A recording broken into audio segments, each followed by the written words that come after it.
L'école secondaire des Trois-Sources à Châteauguay est une école alternative dite participative puisque les élèves, leurs parents et les enseignants travaillent de concert au développement des élèves.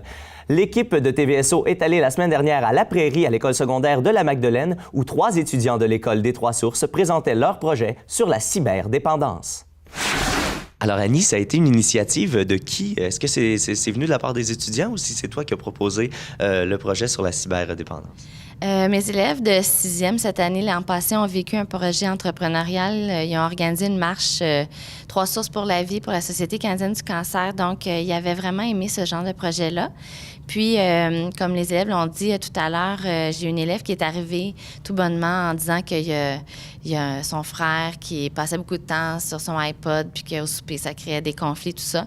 Puis là, de fil en aiguille, les autres ont discuté puis ont dit qu'eux aussi, ça se passait dans leur entourage. Donc, suite à ça, les élèves ont dit, mais ça pourrait vraiment être un sujet, on pourrait vraiment sensibiliser les gens et se lancer encore dans un projet entrepreneurial. Puis, ils avaient vraiment aimé ça parce qu'ils sont vraiment dans le faire, ils entreprennent des actions pour changer un peu les choses autour d'eux.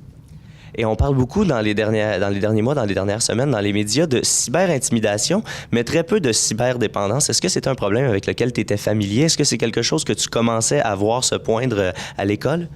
Bien, c'est sûr qu'on parle de problèmes d'utilisation reliés à l'Internet de plus en plus. C'est sûr que l'intimidation, c'est très gros ces derniers temps.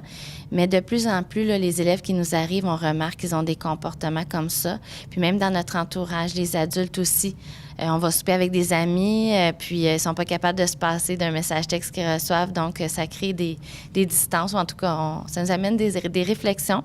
Puis je pense que plus ça va, plus c'est un problème qu'il faut adresser, là. Donc, c'est vraiment un problème très, très récent. Mm-hmm. Et est-ce que tu vois, depuis le début du processus, chez tes élèves, une amélioration ou du moins une sensibilisation? Bien, c'est certain qu'ils en ont pris plus conscience.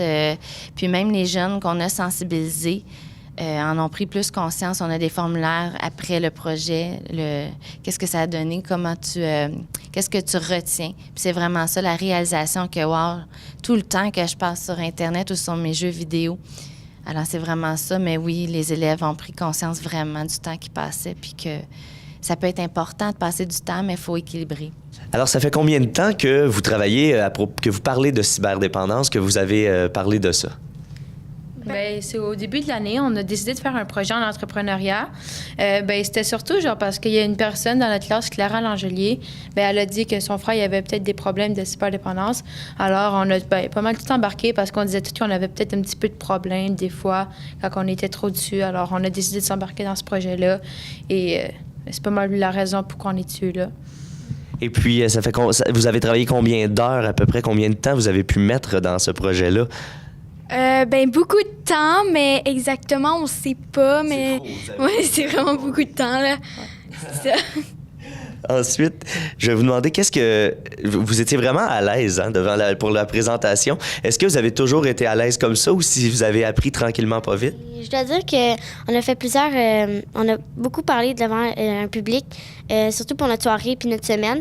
Donc, on s'est un peu habitué de parler devant des gens, là. Donc, c'est pas mal ça. Et est-ce que vous avez trouvé ça difficile de vous adresser à des adultes? Parce que des fois, on fait des présentations orales devant nos amis dans la classe, mais on n'est pas habitué de parler devant des adultes. Est-ce que ça a été difficile? Non, moi, je suis pas une personne gênée particulièrement. Alors, je suis une personne qui aime vraiment le spectacle. Alors, j'étais pas gênée. J'étais vraiment dedans, là. Et j'étais pas gênée, non.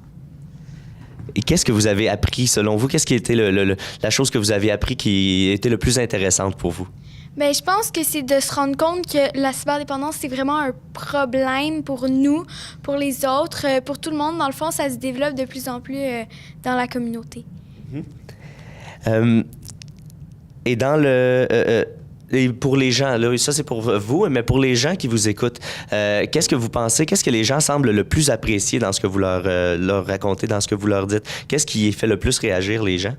Je pense que c'est de se rendre compte qu'il y a beaucoup de personnes dans leur entourage que ils savaient pas vraiment qu'ils étaient aussi accros à la technologie, donc puis au iPod, aux tablettes, là, etc. Là.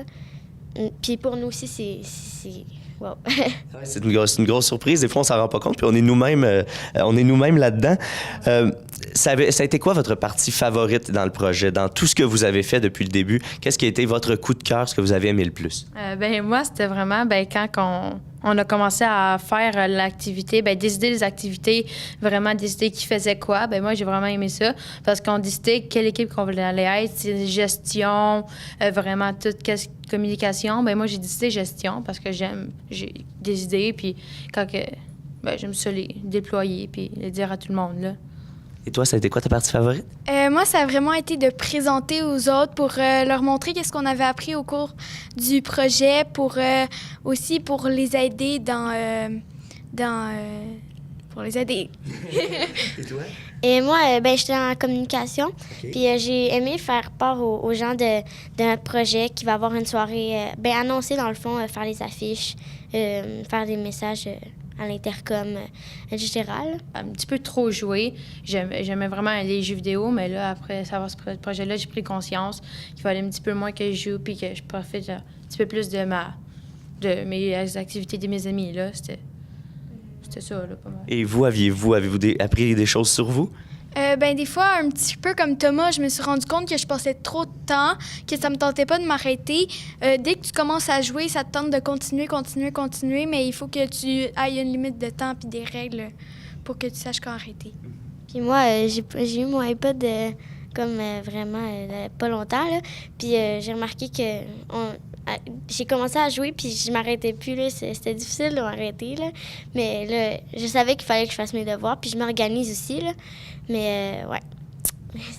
Bien, félicitations parce que c'est vraiment un beau projet. Et puis, on vous souhaite que ça continue. Là, vous avez une autre présentation jeudi, je pense, jeudi prochain.